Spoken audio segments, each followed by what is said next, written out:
여러분 안녕하십니까, 김용삼입니다.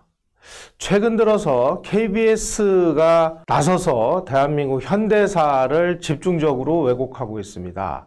그 중에서도 특히 해방공간에서 일어난 대구 폭동, 제주 4.3 사건, 그리고 여수 순천 반란 사건과 같은 폭동 반란 3종 세트에 대한 역사 왜곡이 집중적으로 이루어지고 있습니다. 따라서 이승만 학당에서는 이러한 현대사 왜곡에 대해서 진짜 현대사, 그야말로 역사적 사실에 근거한 현대사는 어떻게 진행되었는지를 여러분들에게 설명드리고자 이렇게 제가 나섰습니다. 오늘은 그 첫 번째 시간으로 대구 폭동에 대해서 말씀드리겠습니다. 1946년 10월 1일 날 일어났던 이 대구 폭동을 최근에 일부 모지각한 사람들은 대구 10월 항쟁이니 뭐니 하면서 마치 정당한 의거였던 것처럼 이렇게 날조를 하고 있습니다. 자, 그러면 대구 폭동은 어떻게 일어났느냐? 그런 부분에 대해서 오늘 집중적으로 말씀드리겠습니다. 대구 폭동의 뿌리는 스탈린의 신전술의 지령을 따라서 일어난 폭동이라는 사실을 여러분들은 기억하셔야 됩니다. 박헌영이가 모스크바로 불려가가지고 1946년 7월에 스탈린을 만났습니다. 이때 박헌영이 스탈린을 만난 이유는 스탈린이 김일성을 북한의 지도자로 낙점을 해서 약 1년간 북한을 이제 이끄는 과정에서 김일성이가 하도 벅벅대고 공산주의에 대해서 아무것도 모르고 그러니까 바꿔칩시다 하는 그런 의견들이 있어서 자, 그러면 다시 한번 면접을 보자. 그래서 김일성과 박헌영을 모스크바로 불렀던 것입니다. 그 결과 김일성에게는 북한을 책임져라 이렇게 얘기를 했고 박헌영에게는 신전술에 대한 지시서라는 지령을 내렸습니다. 다시 말씀드리면 주한 미 군정이 이루어지고 있었는데 미 군정이 조선 공산당을 합법적인 정당으로 인정하고 있었습니다. 그런데 이 공산당들이 미 군정을 폭력을 이용해서 공격을 하라라는 지령을 내린 것입니다. 박헌영이가 모스크바에서 돌아와서 7월 26일 날 당원들에게 신전술에 대한 지시서라는 것을 배포했는데요. 그 내용은 보여드리는 그 내용 그대로입니다. 자, 그렇다면 스탈린은 왜 그 당시에 미군을 공격하라고 지령을 내린 것일까요? 그 당시 제2차 세계대전이 끝난 이후에 미군 점령지에서 미군을 폭력적으로 공격한 그런 사례는 지구상 어디에도 없었습니다. 그런데 갑자기 스탈린이 남한에서 박헌영이의 조선공산당을 통해서 미 군정을 공격하라라는 지령을 내렸습니다. 나중에 알고 보니까 그 이유는 중국에서 국공내전이 벌어졌는데 그 국공내전에서 미국이 지원을 한 장개석 군에게 모택동 군대가 아주 판판이 깨졌기 때문입니다. 이에 대한 복수로 스탈린이 박헌영에게 미군을 가혹하게 공격을 하라 이렇게 명령을 내렸고 그 명령에 의해서 박헌영의 조선공산당이 남한에서 폭동을 일으키고 총파업을 일으켜서 아비규환의 아주 아수라장으로 만든 것이 바로 대구 폭동이었습니다.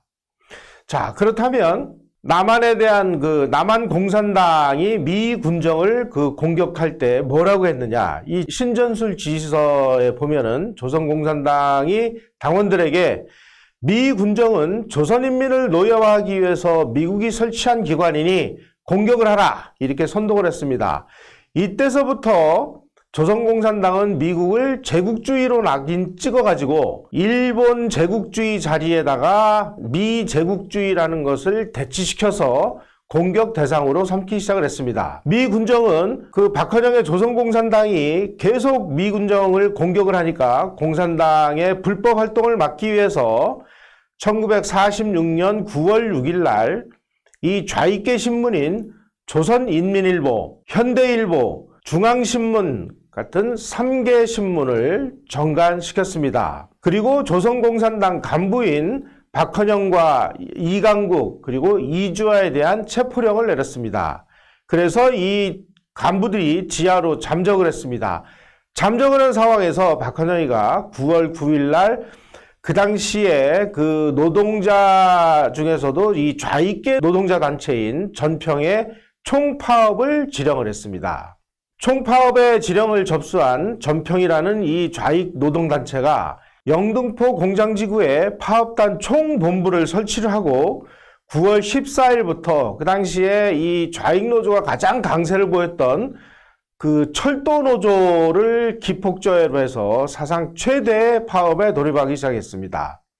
파업 지도부는 겉으로는 합법투쟁이라는 명목을 앞세워서 식량을 배급하라, 임금을 인상하라, 노동자의 지위를 향상하라 이런 온건한 구호를 내걸어서 동조자들을 대거 자기네들의 파업에 끌어들이기 시작했습니다. 하지만 이것은 완전한 위장전술이었습니다. 좌익들의 궁극적인 목표는 노동자들을 동원해서 대대적인 파업을 일으켜서 남한에서 미군을 추방해서 남한을 공산화시키는 것이 그들의 진정한 목표였습니다. 그때 노동자들이 외쳤던 그런 그 구호들, 예를 들면 식량을 배급하라, 임금을 인상하라, 노동자의 지위를 향상하라 라는 그런 구호는 나중에 소련 공산당들이 정해준 구호였다는 사실들이 백일하에 드러났습니다. 이 사람들은 검거되거나 투옥 중인 공산주의자들을 석방하라 이런 식으로까지 나갔는데 이런 것들이 다 이 스티코프 같은 이런 그 소련 군정의 정치사령관이 만들어준 구호였다는 사실이 밝혀졌습니다. 뿐만이 아니고 그 당시에 스티코프는 시위에 관련된 구호는 물론이고 데모 자금 그리고 작전 명령에 이르기까지 모든 것을 상세하게 지령을 내려서 박헌영에게 제공했다는 사실이 이 스티코프가 비망록 형식으로 기록을 한 스티코프의 일기에 아주 상세하게 나와 있습니다.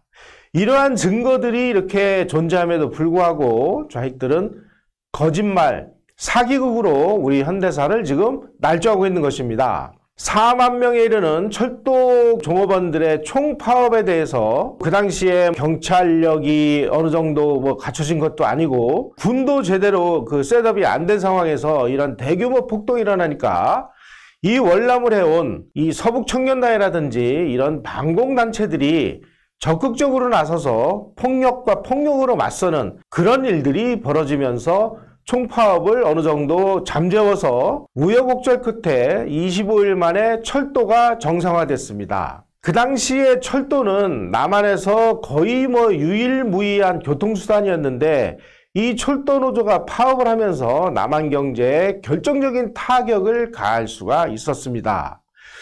이렇게 그 서울에서의 총파업 그리고 철도 종업원들의 중심이 된 총파업이 어느 정도 잠잠해지니까 대구로 그 폭동의 불길이 튀어오르기 시작을 했습니다. 왜 대구였느냐? 당시 대구는 소규모 공장 이런 것들이 많아가지고 노동자 세력들이 많았습니다. 그래서 이 노동자 세력의 좌익 세력이 침투해서 대구를 한국의 모스크바다 이렇게 부를 정도로 좌익세가 강한 지역이었습니다. 이 과정에서 미군정이 불법 파업을 강력하게 단속을 하니까 이 좌익들이 대구로 내려가서 대구에서 폭동을 일으킨 것이 바로 대구 폭동입니다. 그렇다면 좌익들이 왜 대구를 폭동의 장소로 선택을 했을까요? 약 3가지 정도 이유가 있습니다. 첫째는 그 당시 대구에 식량 사정이 많이 악화되어 있었습니다. 두 번째로는 콜레라가 창궐을 해서 대구 경북 지역에 심각한 피해가 일어났습니다.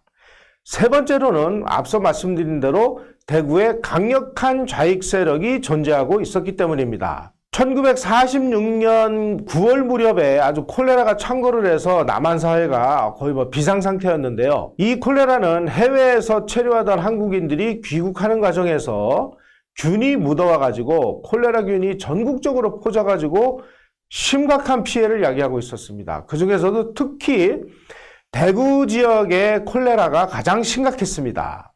이렇게 되니까 미 군정이 콜레라의 확산을 차단하기 위해서 대구로 출입하는 운송수단을 엄격하게 통제하기 시작을 하면서 식량이 들어오지를 못하니까 대구에서 심각하게 식량이 모자라서 굉장히 어려운 상황에 처해 있었습니다. 바로 이 무렵에 찬탁운동이라는 뻘짓을 벌이고 그리고 자기네들의 활동자금을 마련하기 위해서 조선정판사라는 곳에서 위조 지폐를 몰래 찍어가지고 유통시키다가 걸려가지고 공산당에 대한 아주 비난 여론이 극도로 강화가 되면서 이 공산당에 대한 안 좋은 인식이 퍼져나가니까 이 공산당 입장에서 볼 때 쌀이 부족하고 그리고 콜레라 창궐로 인해서 민심이 아주 흉흉한 이 대구 지역은 바로 자신들을 향한 분노의 화살을 미 군정으로 돌릴 수 있는 절호의 지역이다. 이렇게 판단을 해서 대구 지역에서 폭동을 일으킨 것입니다. 이 사람들이 폭동을 일으킬 때 쌀을 달라 하고 그 선동을 해서 이 선동이 결국은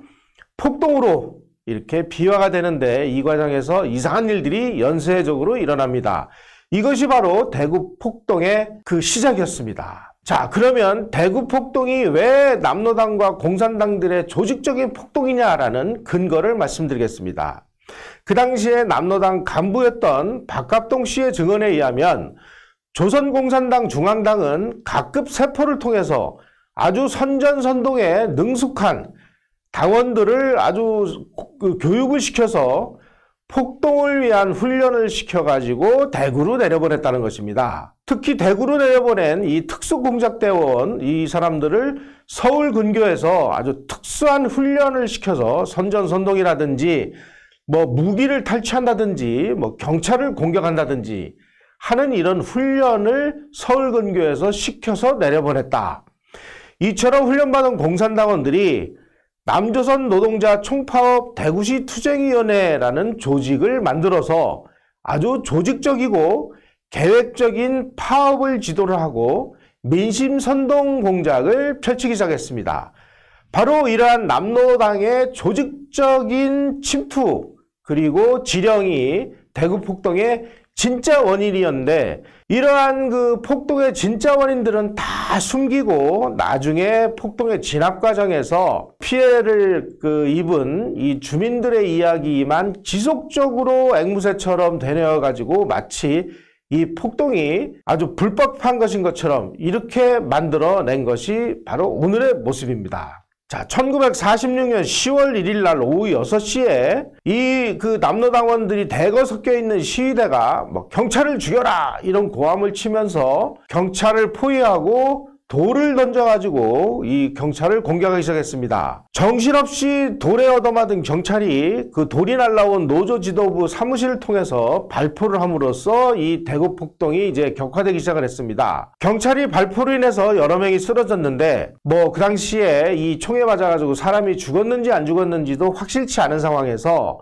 이 시위대, 특히 이 남로당원들이 대거 섞여 있는 시위대들이 경찰이 사람을 죽였다 라고 외치면서 도망을 갔습니다. 그날 경찰 사격으로 인한 사망자가 대구 연탄공장에서 근무하는 뭐 이름이 황말용 혹은 황팔용이라고 알려졌는데 이 사람의 신원도 확인되지 않았고 사망 여부도 불확실한 상황이었습니다. 그런데 느닷없이 다음 날, 그러니까 10월 2일이죠.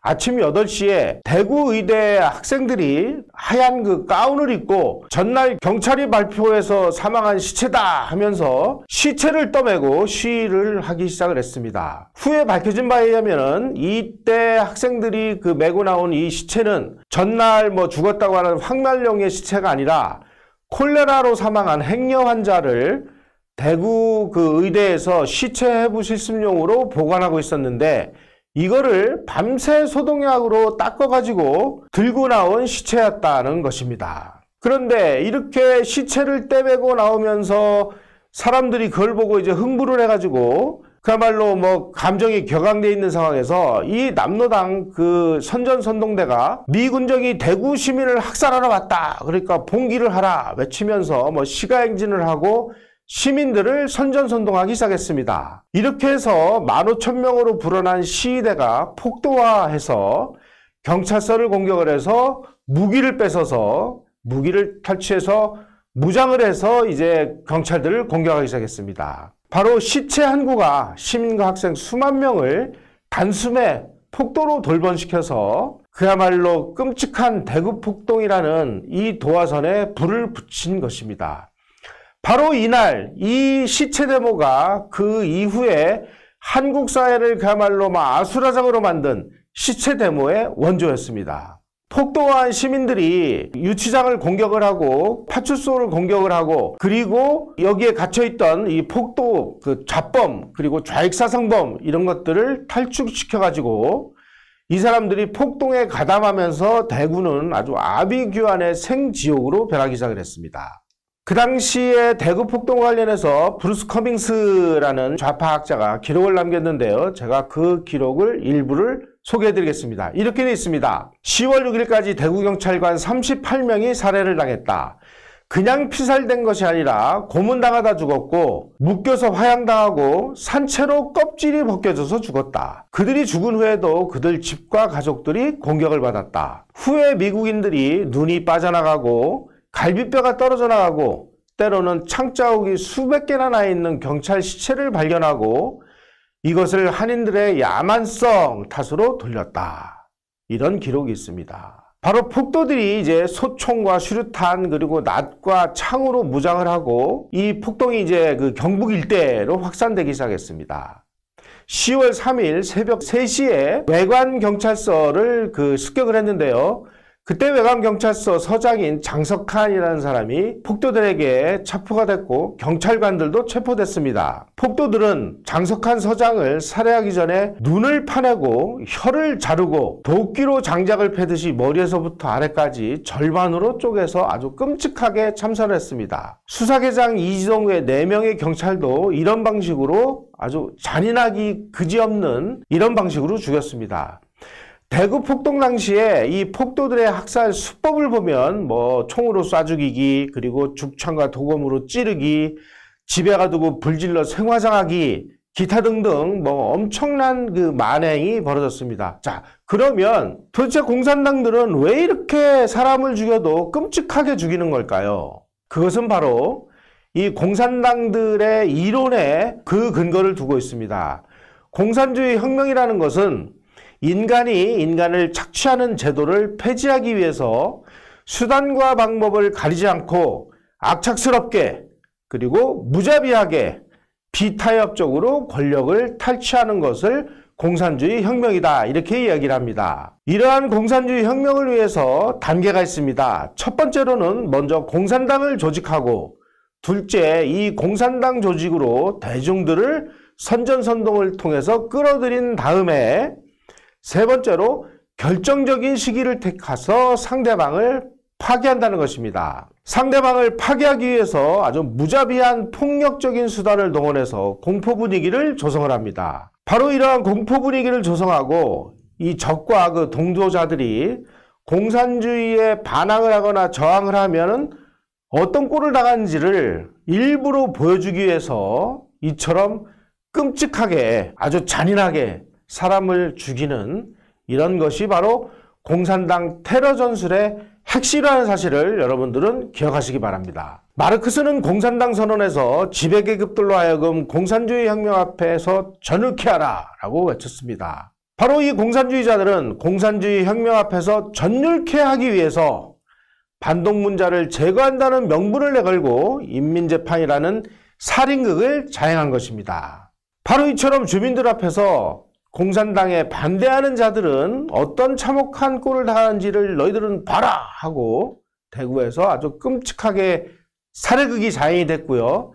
이러한 공산당의 테러 전술은 제주에서도 똑같이 발생을 했고 여수 순천 반란 사건 때도 동일하게 반복이 됐습니다. 또 6.25 때 이 인민군이 점령을 했던 지역에서 후퇴를 하면서 똑같은 학살극을 자행을 했습니다. 자, 이제 대구 폭동이 이제 미 군정의 진압으로 이제 간신히 이제 불길이 진압이 되자 체포령이 내려진 박헌영은 10월 6일 날 월북을 해서 도망을 갔습니다. 이 사람은 9월 29일부터 아주 산악을 헤매면서 방황하던 중에 박헌영이를 관에다가 넣어서 38선을 넘어서 월북을 시켰다라고 스티코프의 일기에 기록이 되어 있습니다. 또 경찰의 추적을 당한 이 대구 폭동의 주역들은 뭐 월북을 하거나 혹은 입산을 해서 빨치산을 형성하게 되고요. 월북한 이 폭동 주역들은 강동 정치학원이라는 곳에 들어가서 체계적으로 게릴라 훈련을 받은 다음에 다시 난파가 됩니다. 또 일부 공산당들은 경찰의 추적과 체포를 피하기 위해서 그 당시에 한참 대원들을 모집하고 있던 국방경비대로 숨어 들어가서 후에 이 공산폭동 반란의 주역 역할을 하게 됩니다.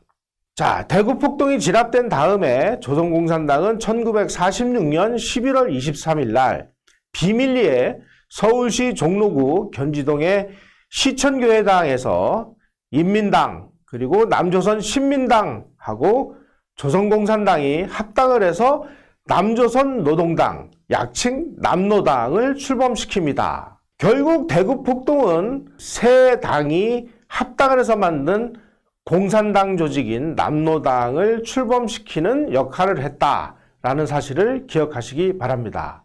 자, 오늘 제가 말씀드린 대구폭동은 정리를 하자면 이렇습니다. 스탈린의 신전술 지령에 의해서 9월 총파업이 일어났고 그 9월 총파업이 전부 수습이 되니까 대구에다가 남노당원들이 폭동을 일으킨 것이 대구폭동이다. 폭동 과정에서 이 공산당들은 공산당에게 저항을 하지 못하도록 본때를 보여주기 위해서 아주 끔찍한 학살 만행을 저질렀다. 셋째, 대구폭동이 진압된 다음에 박헌영은 월북을 해서 북한으로 넘어갔고 남아있던 주역들은 빨치산이 되거나 아니면 국군으로 숨어 들어가서 나중에 국군이 반란을 일으키는 주역 역할을 했다. 그리고 남노당이라는 것을 출범시키는 역할을 했다. 이것이 바로 대구폭동의 여파입니다. 여러분, 이런 것들을 어떻게 10월 항쟁이니 10월 민중항쟁이니 쌀투쟁이니 하는 말로 거짓말을 할 수 있습니까? 이런 것들은 이 사람들이 선전선동을 하기 위해서 내세운 일종의 사기극이자 허위선동이라는 사실을 기억하시기 바랍니다. 대구폭동은 명백한 공산당들의 지령에 의한 폭동이었습니다. 감사합니다.